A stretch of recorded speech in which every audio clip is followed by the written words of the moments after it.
of the Rally of South Africa, round 7 of the Stanek Rally Championship. A pilot project aimed at gaining South Africa a place on the FIA World Rally Championship calendar, the Rally of South Africa carried international status. There were entries from Zimbabwe and Namibia, with Zimbabwean Hannes Kruger among the potential winners of the penultimate championship event of the rally season. No, it's all new to us. Roads are very much narrower than in Swaziland. Some interesting railway line stages, first time we've done them. We've had a recce. We're out here to come and have some fun and try not to break the car and see what happens. With a 28-point championship lead over Serge Damso and Guy Hodgson going into the Rally of South Africa, the VW Motorsport factory crew of 1997 South African champions, Jan Havik and Douglas Judd, were looking at wrapping up this year's title. Our main objective is for the maximising our points for the championship, and winning the rally is maybe second prize at this stage, so we're not too concerned about being up front all the time, and we're just trying to get maximum points for the moment. Castrol Toyota crew, Serge Damso and Guy Hodgson on home turf still had a mathematical chance of winning the championship. Well, I don't think at this stage is backyard anymore. We all practiced the stages, we went over them with pace notes. I think that backyard thing is running out of bit. Strategy? Well, we're going to try hard as we can and try and, you know, keep ahead.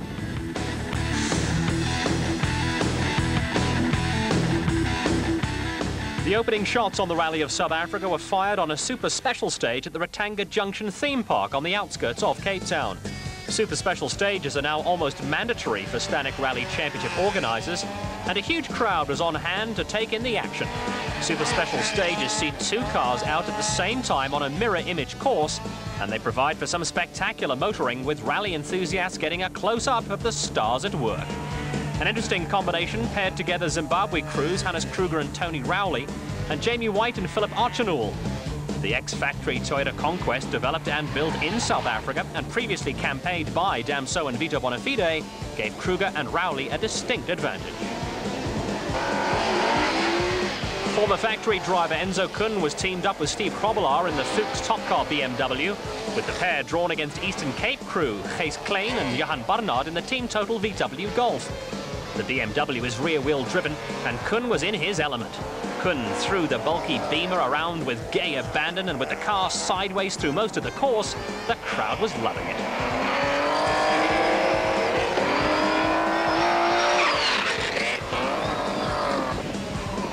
Short super special stages are often a co-driver's nightmare.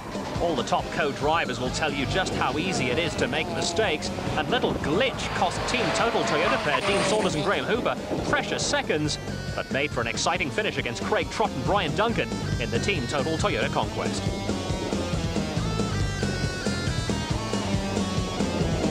Wily old veteran Hannes Krobelaar and Nick Haddon in the Bridgestone Nissan Sentra were up against the Team Total Toyota Corolla crew of Jean-Pierre Damso and Pierre Aris. While Krobelaar and Haddon were content to take it easy, youth and enthusiasm took over for Damso and Aris. Young Damso, son of Serge, and Aris scorched their way through the stage to set up the fastest time and find themselves in the unlikely position as the early Rally of South Africa leaders.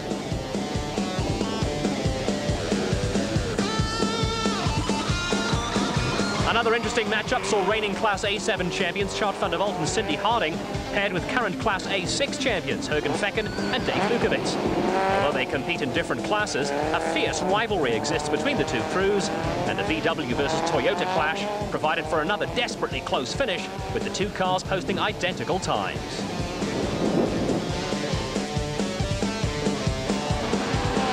There were a few hiccups in the stage for both the Sasol Motorcraft Ford Escort crew of Paulo Piazzamusso and Richard Leake, and the Team Total Toyota Conquest in the hands of Etienne Lawrence and Robert Paisley.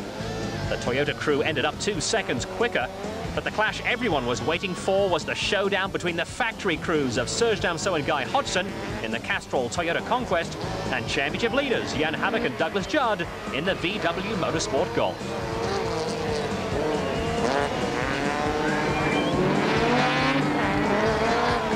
A narrow win for Damso and Hodgson completed the entertainment on day 1 of the Rally of South Africa, with Jean-Pierre Damso and Pierre Aris upstaging the works teams and everyone else. Damso and Aris were overnight leaders, albeit by a single second.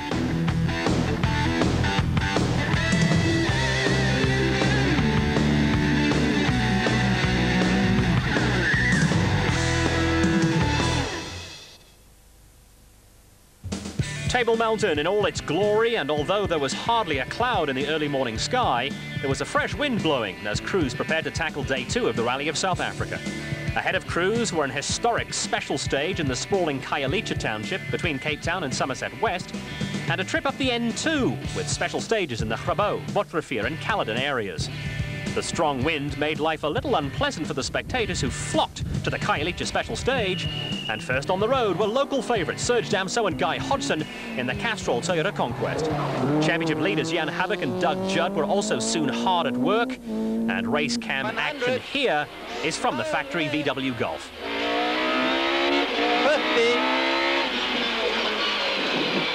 Turn slow right, 120, turn slow right. Turn slow right around pole, turn slow right here, 200. Habak and Judd got their day off to a good start by taking 6 seconds off Damso and Hodgson, and that put them into an early lead.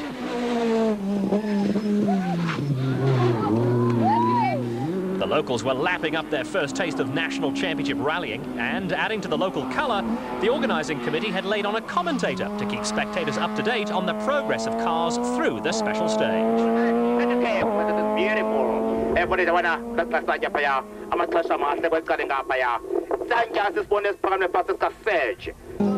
One of the better scraps was going to be the Class A6 battle between Jürgen Fecken and Dave Lukowitz and local crew Jean-Pierre Damso and Pierre Aris. Today we're gonna go quick in the forest stages where JP hasn't got the advantage, and then when we get to railway lines we want to just protect our lead. So for us it's full taps from now on. After 2 non-finishes in a row, Fecken and Lukowitz had surrendered the Class A6 championship lead to Damso and Aris.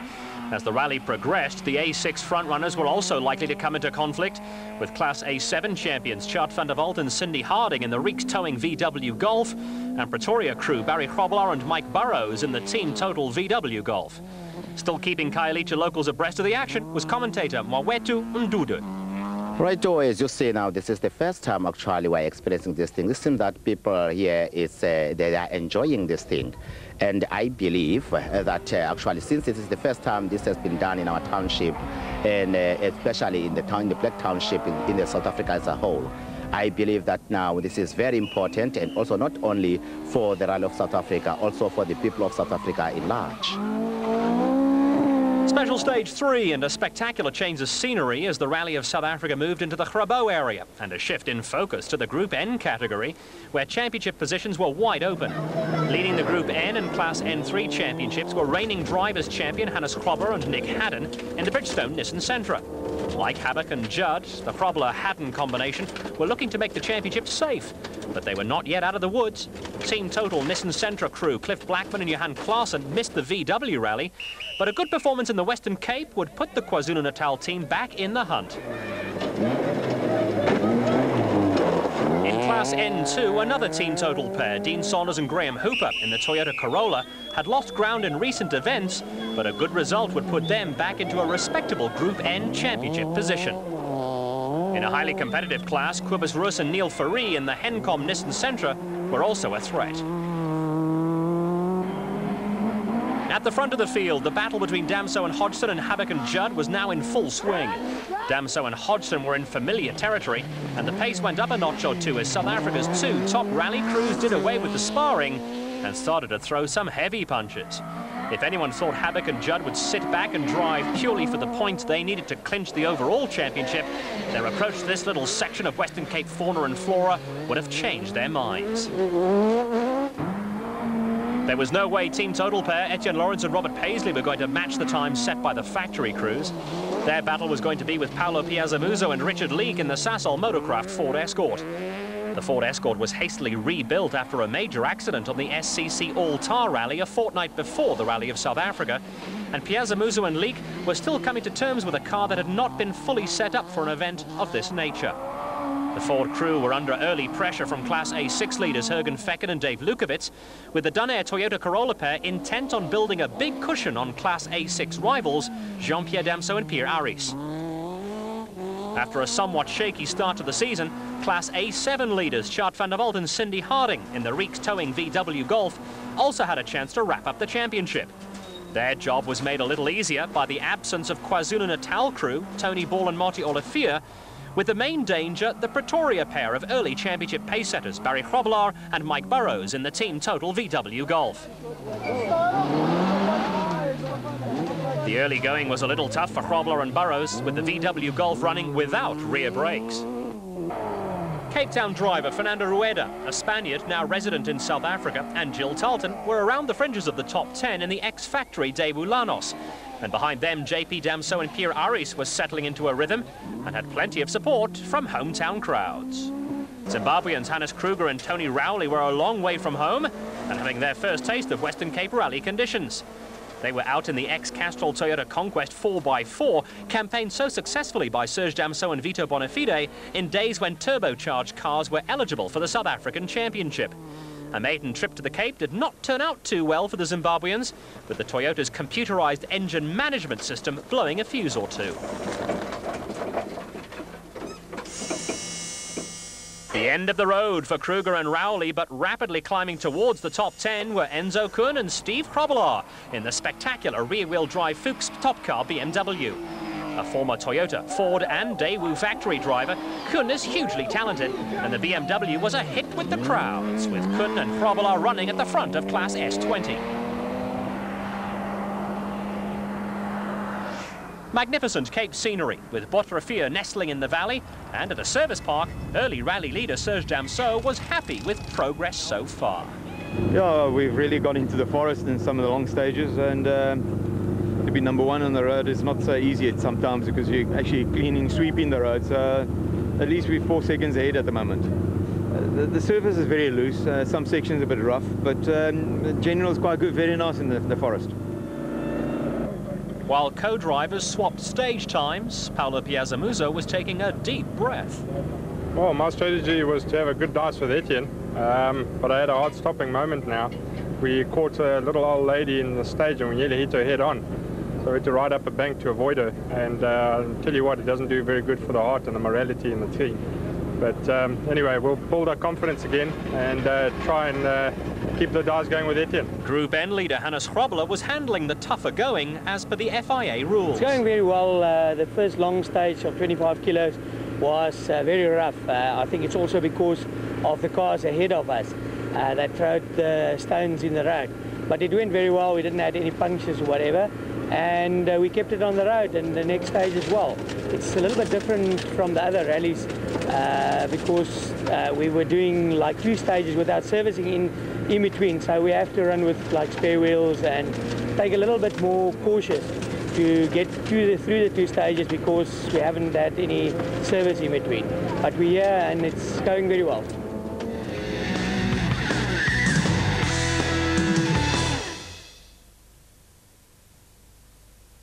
Crews on the Rally of South Africa could not complain about a lack of variety. From forest stages in Grabo, the event moved to the rolling wheat fields of the Bottrefeer area, with Hannes Grobelaar and Nick Haddon running at the head of the Group N category and leading Class N3 from the Team Total Nissan Sentra of Cliff Blackman and Johan Klaassen.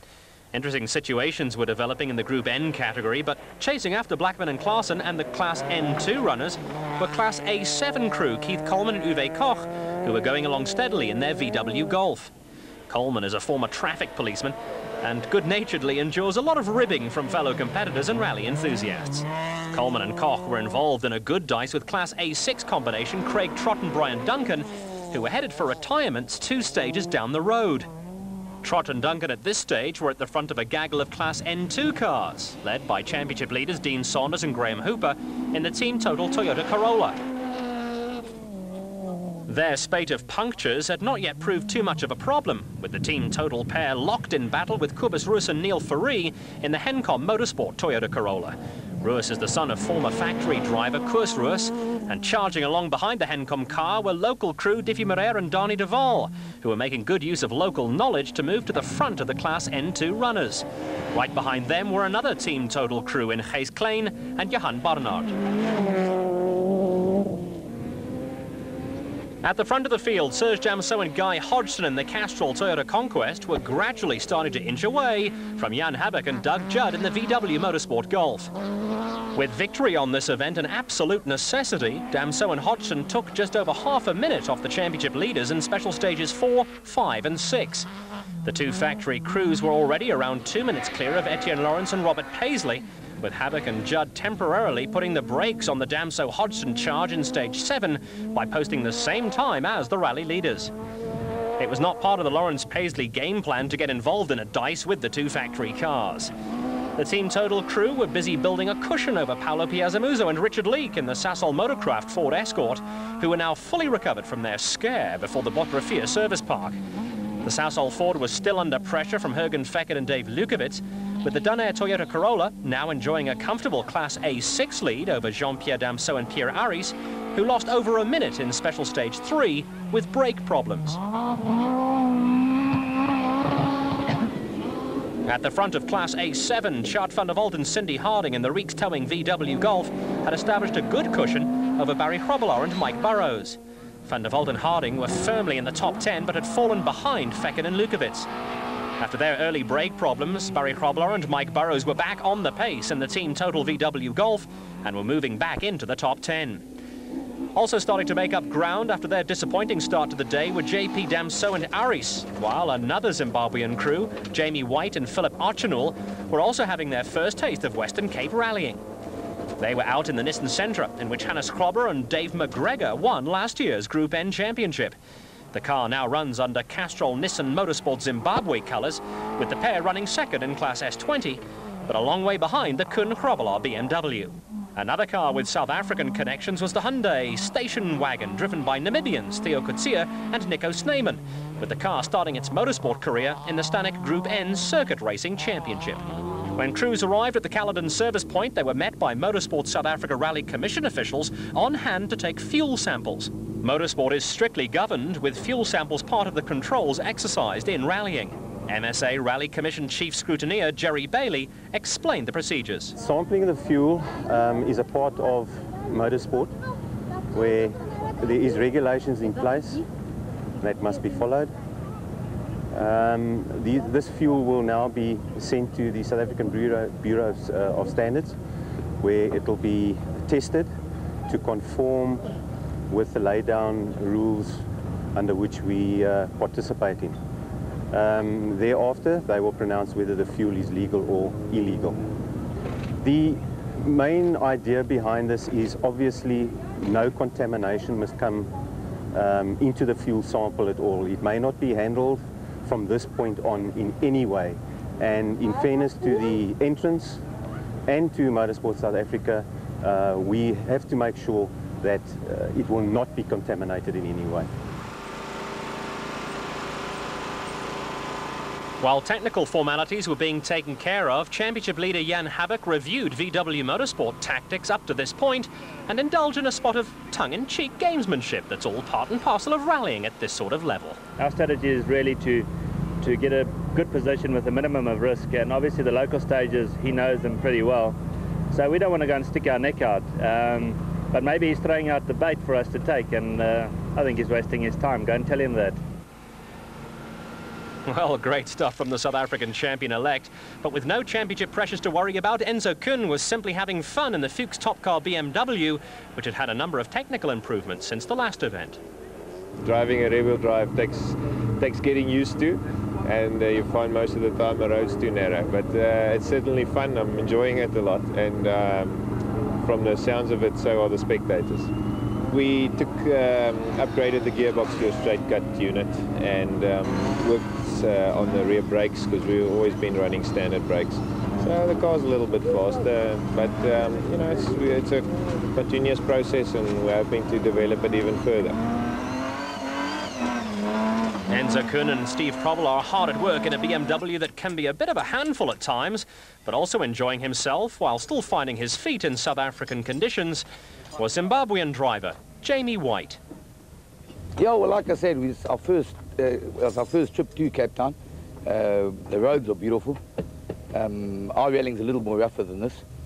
And like the other Group N guys that in South Africa really are quick. You know, I mean, we really found out competing against them, you know, in this event now. And at each stage we're getting a bit closer to them, so we just hope by later this afternoon we should be a lot closer. For Class N2 champions Dean Saunders and Graham Hooper, damaged tyres and wheel rims told their own story of woe. No, we were just unlucky there. I mean, Kobus, Diffie and Cliff got a puncture in the previous stage. They lost about 30 seconds each. And then we had one, the following one, which was a long stage, so it's cost us 4 minutes. So it's a bit unfortunate, because it's thrown us out of the dice now at the moment.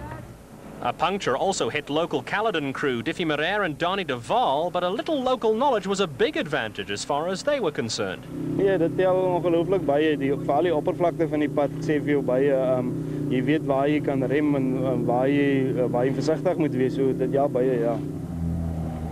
In among a few sob stories here and there from South African competitors, it was refreshing to find a crew who were quite happy with their lot. Namibian Theo Kutsia appeared to be full of the joys of spring.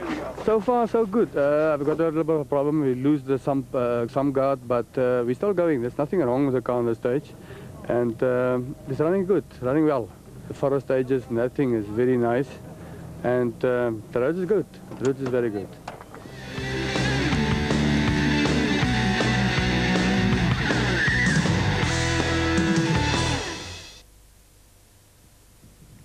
Special Stage 8 with Castrol Toyota factory crew Serge Damso and Guy Hodgson in a tenuous 22-second lead.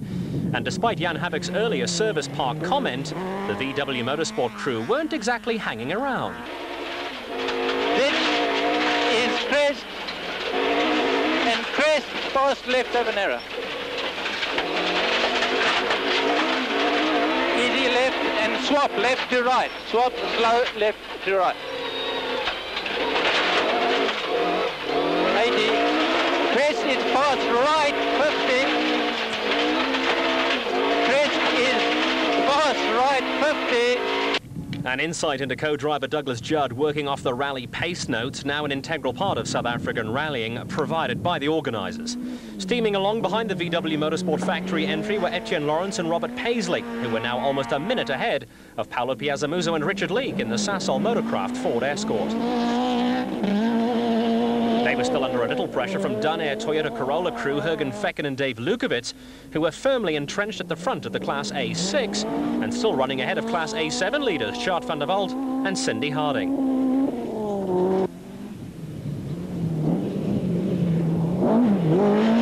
The Reeks towing VW Golf was sounding crisp, and with their early morning brake problems now solved, Barry Hrobler and Mike Burrows in the Team Total Golf were back into a rhythm, while JP Jamso and Pierre Aris in the Team Total Toyota Corolla were also making good progress after their early problems.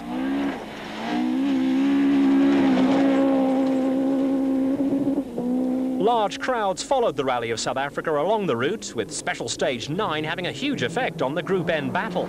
Hannes Krobler and Nick Haddon lost 16 minutes when they beached the Total Bridgestone Nissan Sentra, and Cliff Blackman and Johan Klaassen inherited the Class N3 lead in the Team Total entry. After their repeated problems with punctures, Dean Saunders and Graham Hooper had dropped down the pecking order and had lost ground on Hencom Motorsport pair Kobus Roos and Neil Fourie, with local favourites Diffie Moreira and Donnie Duval now into the lead in both the group category and Class N2. Class A7 runners Gijs Klein and Johan Barnard were mixed up with the Group N runners, along with Jamie White and Philip Archenoul in the Castrol Nissan Zimbabwe entry. The Zimbabweans were still coming to terms with pace notes and Western Cape conditions, but were running second in Class S20, where they dropped around 6 minutes behind the Kuhn Krobler BMW.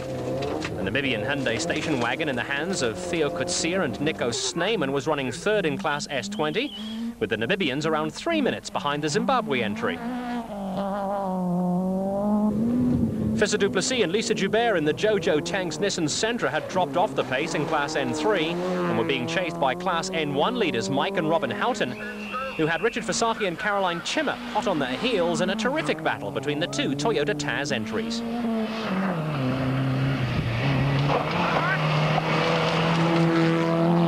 The start of Special Stage 10 and Chart van der Walt and Cindy Harding with a bird's eye view of problems for Jürgen Fecken and Dave Lukowitz. It was the end of the road for the Dunair Toyota Corolla crew, with Lukowitz doing himself a slight injury while trying to get the Corolla to fire up. There was also Stage 10 problems for rally leaders Damso Senior and Guy Hodgson. They lost 17 seconds to Habak and Judd, and at the Grabo Service Park, technicians had to replace the sump guard on the Toyota. Yeah, fortunately, this last stage, a sump rock caught us, and our sump guard is quite low, so that just destroyed the sump guard, and it was making so much racket, and it, I just tapped off. I didn't know what was broken on the car, so we lost quite a bit of time there. While technicians checked the Conquest for any further damage, Hannes Grobler recounted the misfortune that caught up with him and Nick Haddon. Halfway through the stage, our rear brakes packed up. I'm not sure why, because they're busy looking, and when we hit the brakes at speed, just the front brakes locked, and we just went off the road. But unlucky for us, we went onto the rocks, and we couldn't get the car off. We had to jack it on both sides, put poles underneath the wheels, and that's how we got the car out. We lost about 10 minutes, and I think we got another penalty of about 5 minutes on the open section that cost us 50 seconds as well, or a minute. So we've lost quite a bit of time, but we're going on, and maybe we can make some of the time up tomorrow, and it's still a long rally. And once again, damaged tyres and rims told a sad story for Team Total crew Dean Saunders and Graham Hooper. No fewer than 7 for the day. I don't know what's going on. We're getting into the beginning of the stage, and we just get a puncture every single stage. The final act on day 2 of the Rally of South Africa was another super special stage at Ratanga Junction, and unpleasant windy conditions could not keep the crowds away. The matchup between the Damso Hodgson and Habak Judd combinations is always going to be interesting, with Habak a little over-enthusiastic early on in the run. That cost the VW Motorsport pair some time and handed the early advantage to Damso and Hodgson. The first time the crews tackled the Ratanga Junction Super Special was at night, but even in broad daylight with perfect visibility, these sort of special stages can provide problems for drivers and co-drivers. Even the top crews can get caught out, and race cam action caught Douglas Judd getting a little excited. Tight, tight, tight, tight, tight, tight, tight! No, there, man. Sweet left, and hairpin right. Tight hairpin right, double back hairpin right. A disappointing stage for Habak and Judd saw them drop 5 seconds to Damso and Hodgson, who went into an overall lead of 25 seconds after day 2. Next up were Etienne Lawrence and Robert Paisley, and Paulo Piazzamuso and Richard Leake in a Toyota versus Ford clash. Piazzamuso is regarded as something of a super special stage specialist, but a smooth run saw Lawrence and Paisley pick up another 2 seconds on the Sasol Ford team.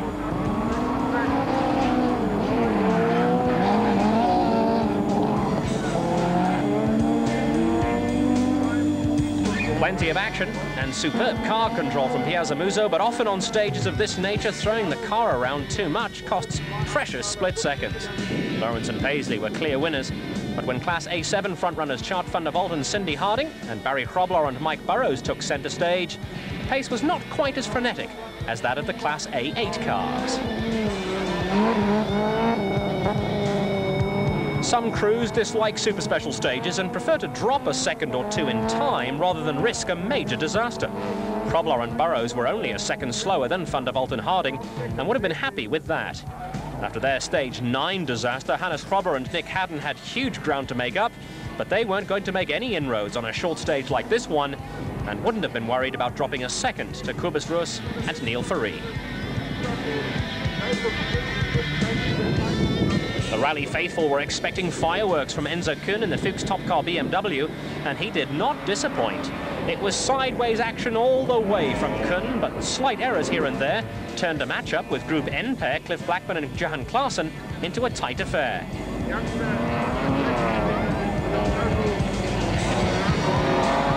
latter part of the course, Kuhn was forced to pull out all the stops, but it was Blackman and Klaasen who were a second quicker in the team total Nissan Sentra.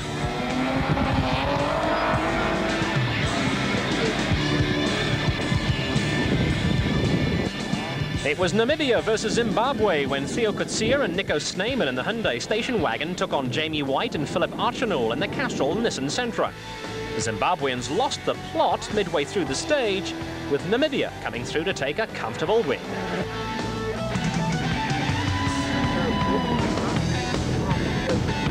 A spectacular end to day 2 on the Rally of South Africa, with Serge Damso and Guy Hodgson holding a 25-second overnight lead on championship leaders Jan Habek and Doug Judd.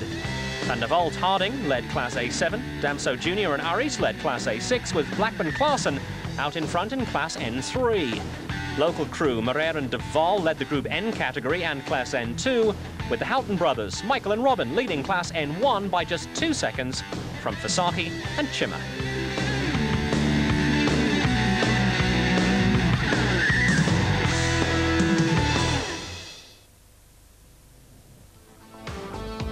Day 3 of the Rally of South Africa started with another visit to Khayelitsha, with an innovation in South African rallying finding favour with competitors. Yeah, I mean, it's something new, and that happened in this country, and maybe you have to take the rallying to the people, and it seems to be working so far. So maybe we can do a bit more of that in the future. The Day 3 programme was basically a repeat of Day 2, with another trip up the N2, which was the spinal cord of the event.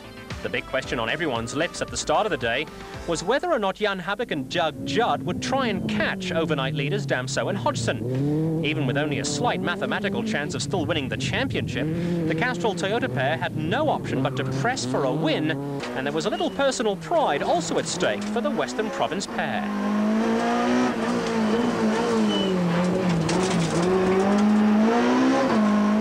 The smart money was on the notion that Jan Habek and Doug Judd would not go out of their way to push Damso and Habek. Championship discretion would be the better part of event valour, a view that was to be confirmed by Habek himself. Well, we have very little interest in this battle at the moment, and our objective is still winning the war, and the war is a championship, so we're just sort of staying close enough to search. Should he have a problem, then maybe we can win this battle as well.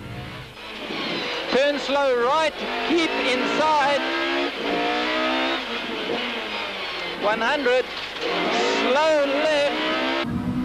One battle that was sure to continue would see team total pair Etienne Lawrence and Robert Paisley try and increase or maintain the 58-second overnight lead they held over Paulo Piazzamuso and Richard Leek in the Sasol Motorcraft Ford Escort. Both crews are looking at a place on the podium, and an intriguing battle was on the cards. Aspiring stars of the future were again out in force in Khayelitsha, but Tjaart van der Walt and Cindy Harding still had a job of work ahead of them. Their priority was to clinch the Class A7 title. With 6th placed Enzo Kuhn and Steve Kroblar running in Class S20 in the Fuchs Top Car BMW and not eligible for championship points, the main interest on their progress would be to see if they could force their way into the top 5. Where Jean-Pierre Damso and Pierre Aries were concerned, a class win and a top 10 finish would give the pair the Class A6 championship ahead of the now departed 1998 champions Jürgen Fecken and Dave Lukowitz. Barry Kroblar and Mike Burrows were 8th overall, with the team total pair battling to keep alive their hopes of sneaking the Class A7 title away from Van der Walt and Harding, while Fernando Rueda and Jill Tarleton and the Daewoo Lanos had probably targeted a possible top 5 finish. A single special stage often turns a rally upside down, and the Rally of South Africa was no different as the crews moved back to the Grabo area. Hey, we got 20 k's to go. Medium right portion. You want to change? What shall we do? Medium right, fast right into hairpin left. You want to change? 20 k's. I think we're better. An early puncture for Jan Habek and Douglas Judd was to cost them 4 minutes and settle the issue of whether or not they would take on rally leaders Damso and Hodgson on the final day. We must do it soon. Let's do it, yeah. Come, let's do it. Wheel change time for Habek and Judd, but they were not the only ones with problems. 3rd placed Etienne Lawrence and Robert Paisley broke a side shaft in the stage and were overtaken by Paulo Piazzamuso and Richard Leek in the Sasol Motorcraft Ford Escort. An early puncture also hit Diffie Moreira and Donny Duval, and the Class N2 leaders lost their hold on the Group N category, with Cliff Blackman and Johan Clausen moving to the front in the Team Total Nissan Sentra. After missing the VW rally, the KwaZulu-Natal crew lost ground on the Group N category and Class N3 championship leaders Hannes Krobler and Nick Hadden, and they now had the opportunity to put themselves right back in the title chase. The day also got off to a rocky start for Zimbabweans Jamie White and Philip Archanul, who started 15th overall. An off-road excursion left the Castrol Nissan Sentra with a few battle scars, but they were not alone in the early morning misfortune stakes.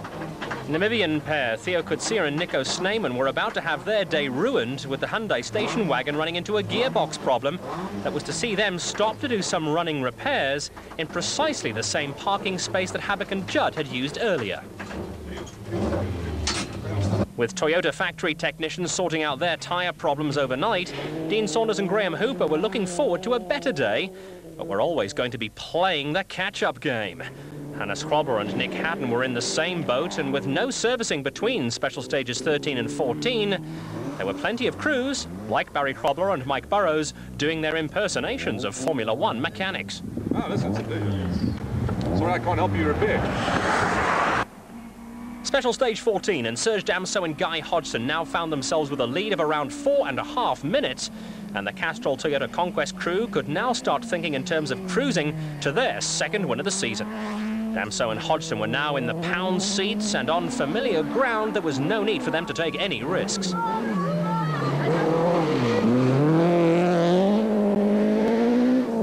Behind the rally leaders, the same principle applied to Jan Habak and Doug Judd. There was now no point in chasing Damso and Hodgson, and after the problems encountered by Etienne Lawrence and Robert Paisley, the VW Motorsport pair was still in second place. With no servicing between these special stages, the unfortunate Lawrence and Paisley had no option but to soldier on in a Toyota Conquest that was now reduced to putting power on the road through one wheel.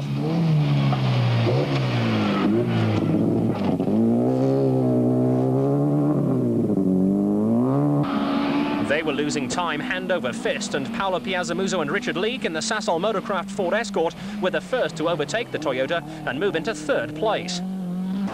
Behind them, Chart van der Walt and Cindy Harding had also run into problems.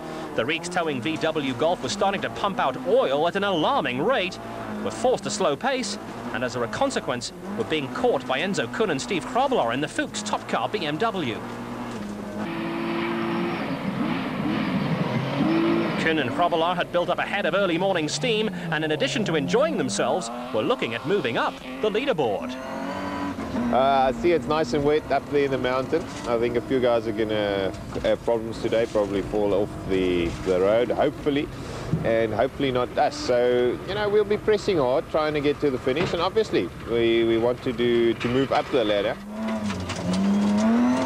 While Kuhn and Krobler chased after Van der Walt and Harding, young JP Damso was looking at clinching the Class A6 title in style. We want to give it a good fight because we are here in the Cape and we want to keep our fans and all the spectators happy. So we're going to keep on pushing till the end. Also pushing hard were Team Total VW Golf crew Barry Krobler and Mike Burrows, who were intent on taking the Class A7 lead from the struggling Van der Walt and Harding VW Golf. And it was a worse for wear Lawrence and Paisley Toyota Conquest that arrived at the Bottrafia railway station that served as a service park. Lucky number 13 didn't seem to be lucky today. We broke a drive shaft about 8 k's from the end. Cost us 1 minute and 10 on, I think, Paolo. And then this stage we had to do no service after that. We had to do this whole stage with a broken drive shaft, and it was wet, very windy. And obviously in one corner it just went straight off the road and hit the bank, and I just kept my foot flat and managed to get it out. But yeah, the damage looks a bit bad. We're now 5 minutes and 10 seconds that we lost. We're back in 7th position from 2nd overall. There was better news from Team Total teammates Rodney Fasaki and Caroline Chimmer, who'd moved ahead of the brothers Houghton in Class N1. Well, we took a bit of a gamble going into the 25k stage. We put on wet weather tyres and we managed to get through. And then in the last stage it paid off. We managed to take 20 seconds off, so we're in the lead now. Now we just got to keep it together. A hive of activity at the Botrofia Service Park, where Jamie White explained why the Castrol Nissan Zimbabwe entry had lost around 20 minutes. I went in a bit, it was wet in some places, and as I came around the right-hander, I put on the brakes to set it up for the left hand, and it didn't set up properly, and it went straight over the top. We were balancing over the top, so we've lost about 20 minutes digging ourselves out of there. The Rally of South Africa was now into the home stretch, and although local crew Diffie Moreira and Dani de Waal had lost the lead in the Group N category, they were still comfortably at the front of Class N2, with plenty of local knowledge standing them in good stead. The Group N category lead had shifted to Team Total Nissan pair Cliff Blackburn and Johan Klaassen, with the KwaZulu-Natalians right back in the championship picture.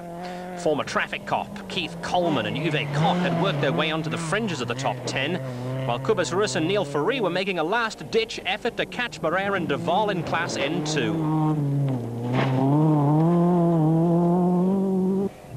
After a Day 2 roll, Richard Bam and Ashley Hedeker in the Palbin Toyota Conquest had mounted a brave comeback, and they were lying third in Class N2, where they were ahead of championship leaders Saunders and Hooper. Hannes Grobler and Nick Haddon were also playing the catch-up game in an effort to salvage precious championship points, and although they were ahead of Visafi and Chimmer on the road, the Houghton brothers were now second in Class N1. The Team Total Opel Corsa, driven by Alan Worms and Brendan Noonan, looked a little the worse for wear, while the Johan Streder Morne Ferreira Opel Cadet did not sound at all healthy.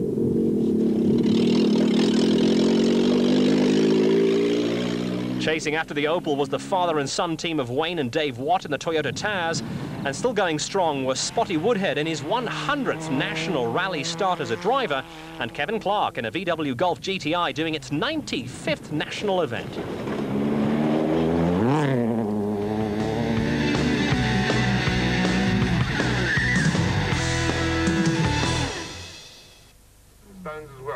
At the front of the field, rally leaders Serge Damso and Guy Hodgson were now pacing themselves to the finish. The Castrol Toyota crew was quite happy to drop a few seconds per stage to Yanni Habak and Douglas Judd. The South African champions-elect looked as though they were pushing the VW Motorsport Golf to the limit, but they were also coasting along, while the engraver put their names on the 1999 championship trophy. Paulo Piazzamuso and Richard Leek were in a safe third, but the crew with major problems were Chart van der Walt and Cindy Harding in the Reeks towing Golf. We are pumping out about 1 litre engine oil per stage, and now without service on most of the stages, we actually worried that the engine will become dry. And I'm a bit worried at this point in time to see what will happen. We're carrying our extra engine oil with us, but hopefully we will head to the next service point. Damage to the Lawrence Paisley Toyota Conquest was more serious than originally thought, and they were still battling along in what was effectively a one-wheel drive car. While they dropped down the pecking order, Enzo Kuhn and Steve Krobelaar were on a charge into the top 5 in the Fuchs Top Car BMW. Rear-wheel drive rally cars are not the easiest pieces of machinery to maneuver around narrow gravel roads, and Kuhn was being made to work a little harder than his front-wheel drive colleagues. Spectacular action from the onboard race cam.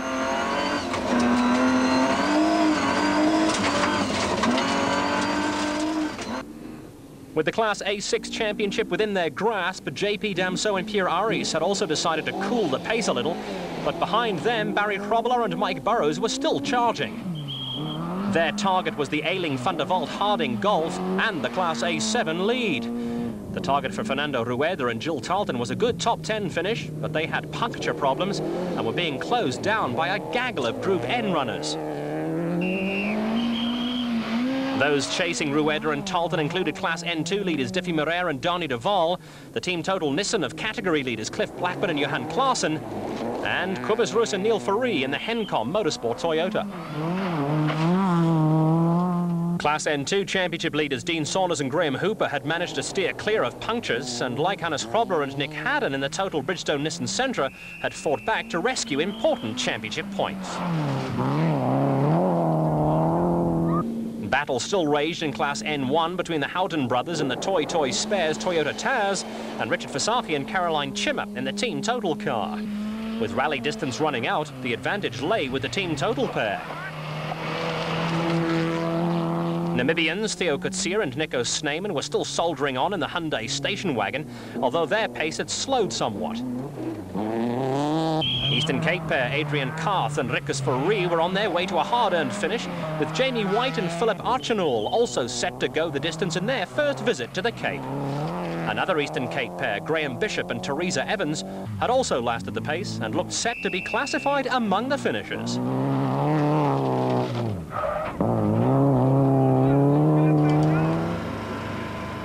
At the final service park in Grabo, two major changes had taken place in the closing stages.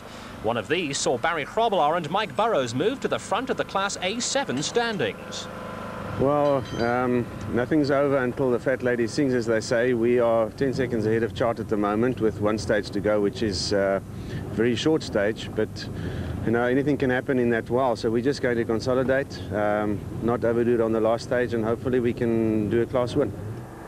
The other significant development saw Enzo Kuhn and Steve Grobbelaar move into the top 5. Yes, I think we analysed the situation this morning. There was rain on the mountain, and we decided to push really hard.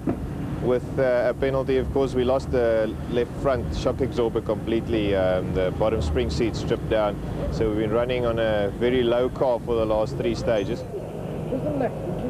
Back at Ratanga Junction for the final curtain on the Rally of South Africa. Despite the counter-attraction of South Africa's World Cup rugby match against England, there was another good turnout of spectators, even though the final matchup between Serge Damso and Guy Hodgson and Jannie Havoc and Douglas Judd was not going to produce any last-minute heroics. Damso and Hodgson had the Rally of South Africa in the bag, and Havoc and Judd had the South African Rally Championship in the bag.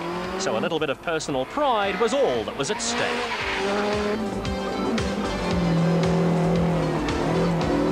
This time around, there was no histrionics from Douglas Judd, and it was all very gentlemanly as Damso and Hodgson went about putting the finishing touches to their second win of the season. The clash between Paulo Piazzamuso and Richard Leake in the Ford Escort and Etienne Lawrence and Robert Paisley was always going to be no contest, with the team total Toyota pair still popping along with only one wheel transferring power to the road. By this time, Lawrence and Paisley had slipped from 3rd overnight to 8th overall. Lawrence and Paisley made a brave fight of it, but Piazzamuso and Leake were comfortable winners to seal their place on the podium. There was a little more at stake when Barry Grobbelaar and Mike Burrows took on Chart van der Walt and Cindy Harding, but with a little cushion over the Reeks towing VW Golf going into the stage, the team total pair could also afford to be a little conservative. A win sealed Class A7 for Grobbelaar and Burrows, but Van der Walt and Harding had done enough on the rally to clinch the Class A7 title. Fireworks were expected when Spaniard Fernando Rueda took on Enzo Kuhn, who revels in letting the Beamer's backside hang out on the tar stages.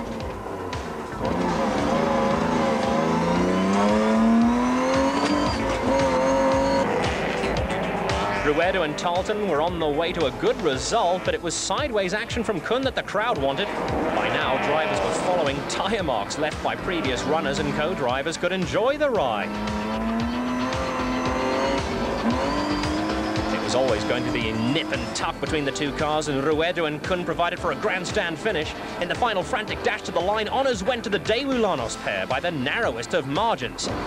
In an all-Class N2 scrap, Rally of South Africa class winners Diffie Moreira and Donnie Duval came up against championship leaders Dean Saunders and Graham Hooper. The Cape crew also had the final say here, and that completed a highly successful weekend for the locals.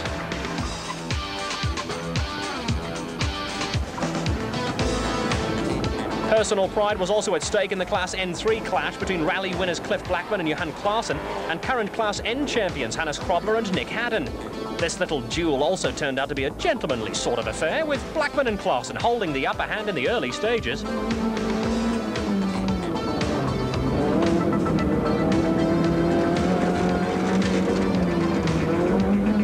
Total Bridgestone Nissan crew had not had the happiest of weekends, but Grobbelaar, who has plenty of circuit racing experience, decided to put on a little spurt at the end to sneak the verdict. A second win of the season for Damso and Hodgson, but second place enough to give Havoc and Judd a second South African championship. Piazzamuso and Leake were on the podium, and Grobbelaar and Burrows took Class A7, but Van der Walt and Harding wrapped up the championship. The Class A6 win also gave JP Damso and Pierre Aris the class title. Class N3 went to Blackman and Klaasen, Class N2 to Morer and Duval, and Class N1 to Fasaki and Chimmer. To the victors, the spoils with traditional bubbly for Damso and Hodgson. Yeah, it's been a long drought for us. We've had up and downs, and we've led a couple of rallies and somehow couldn't put things together, but I hope from now we can give it Yanni a good challenge. More bubbly too for 1997 champions Jan Habak and Douglas Judd, who took their record in 1999 to 5 wins and 2 second places. For the VW Motorsport factory crew, it was a moment to savour and a case of a lost battle, but a win in the war. Yeah, that was our strategy, because the risks are so high trying to win events, and I think we've proven that we can do it for the last 5 events. So we were happy with our second place, and the championship was obviously the big aim today, and that's what we got. A happy moment too for Barry Hroblar and Mike Burrows, who grabbed their second Class A7 win of the season. And they have pulled it home. Adding to the list of titles and silverware in the Damso household were Jean-Pierre Damso and Pierre Aris, who sealed their maiden South African titles by taking the Class A6 win and the championship. A second Class N3 win this season for Cliff Blackman and Johan Klaasen and the Team Total Nissan Sentra, with Diffie Morer and Donnie Duval giving Western Cape runners their third class win by taking the Class N2 spoils. Rodney Fasaki and Carolyn Chimmer triumphed in Class N1. With the ceremonial side of things over, the final word on the Rally of South Africa came from FIA observer Carlos Garcia Remoji from Argentina. Okay, I see very good roads in the forest. The road on the forest is very good for all the rally, World Rally Championship and this rally. And it's a very good rally for the national championship, but I think it's improved better for the World Rally Championship. It's good in Cape Town. I think it's very good, but we need another headquarters, one big press room, and different things that today the World Rally Championship got for all the organizers, no? Because all the years the manufacturers and the FIA ask for us. I, like an organizer of the Argentina Rally, ask for us many and many things more.